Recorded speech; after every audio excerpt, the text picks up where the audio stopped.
রাত 12টার পরে আল্লাহর 2টি নাম 21 বার পড়ুন, দুশমন শেষ হয়ে যাবে। দুশমন আপনাকে কোনো ক্ষতি করতে পারবে না। আপনার ঘরে সকল বিপদ আপদ থেকে আল্লাহ আপনাকে হেফাজত করবেন। আল্লাহর গুণবাচক 2টা নাম রয়েছে। এই গুণবাচক নাম পড়ে আল্লাহর কাছে দোয়া করলে আল্লাহ পাক রব্বুল আলামিন সেই দোয়াগুলো কবুল করেন। আল্লাহ পাক রব্বুল আলামিন নিজে বলে দিয়েছেন, কোরআন খুলেন 9 নম্বর পারা 13 নম্বর পৃষ্ঠা 4 নম্বর লাইন, সূরা আরাফের 180 নম্বর আয়াতে রব্বুল আলামিন বলেন, ওয়ালিল্লাহিল আসমাউল হুসনা ফাদউহু বিহা। আল্লাহ পাক রব্বুল আলামিনের গুণবাচক কিছু নাম রয়েছে। এই নাম করে কোনো ব্যক্তি যদি দোয়া করে, আল্লাহ পাক রব্বুল আলামিন তার সকল দোয়াগুলো কবুল করে নেন। গুরুত্বপূর্ণ 2টা নাম। অনেক সময় আমরা বিপদে পড়ে যাই, অনেক সময় দুশমন আমাদেরকে ক্ষতি করে বিপদে ফেলতে চায়, অনেক সময় জাদু করে, অনেক সময় ব্ল্যাক ম্যাজিক করে, কুফরি কালাম করে। অনেক দুশমনরা আমাদেরকে ক্ষতি করার জন্য ওত পেতে বসে থাকে। আপনি যদি রাত 12টার পরে, অর্থাৎ শেষ সময়, মধ্যভাগের পরে শেষ সময়, এই সময় যদি আল্লাহর 2টি গুণবাচক নাম পড়তে পারেন, আল্লাহ পাক রব্বুল আলামিন দুশমনের ক্ষতি থেকে আপনাকে হেফাজত করবেন এবং দুশমন চিরতরে শেষ হয়ে যাবে। দুশমন অনেক সময় আমাদেরকে ক্ষতি করতে চায়।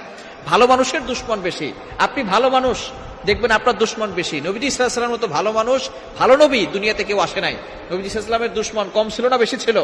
আবু জাহল, উতবা, শাইবা মিলে নবী সাল্লাল্লাহু আলাইহি ওয়াসাল্লামকে হত্যা করার জন্য সামনে অগ্রসর হয়েছে। সুতরাং আপনি যত ভালো হবেন, আপনার দুশমন তত বেশি হবে। তবে আল্লাহর উপরে ভরসা রাখবেন, আল্লাহ আপনাকে হেফাজত করবে যদি একিনের সাথে আপনি আমল করতে পারেন।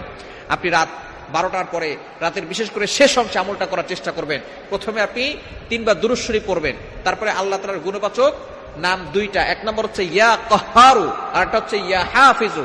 ইয়া কাহ্হারু মানে হে সর্বশক্তিমান, আর একটা হচ্ছে ইয়া হাফিজু, হে সংরক্ষণকারী। এই 2টা আল্লাহর নাম, আল হাফিজু, আল কাহ্হারু। আপনি 2টা 21 বার করে পড়বেন।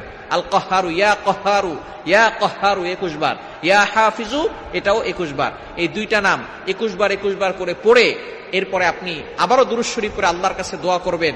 যে দুশমন আপনাকে ক্ষতি করতে চাচ্ছে, দুশমনের নাম ধরে দোয়া করবেন, আল্লাহ অমুক আমাকে বিপদে ফেলতে চায়, আল্লাহ অমুকের থেকে তোমার শক্তি কোটি গুণ বেশি, আল্লাহ তুমি তাকে আমাকে বিপদ আপদ থেকে হেফাজত করো, আর তার দুশমনি থেকে আমাকে তুমি রক্ষা করো। এভাবে যদি আপনি আমল করতে পারেন, দুশমন চিরতরে শেষ হয়ে যাবে এবং আল্লাহ পাক রব্বুল আলামিন আপনাকে বিজয় দান করে দিবে।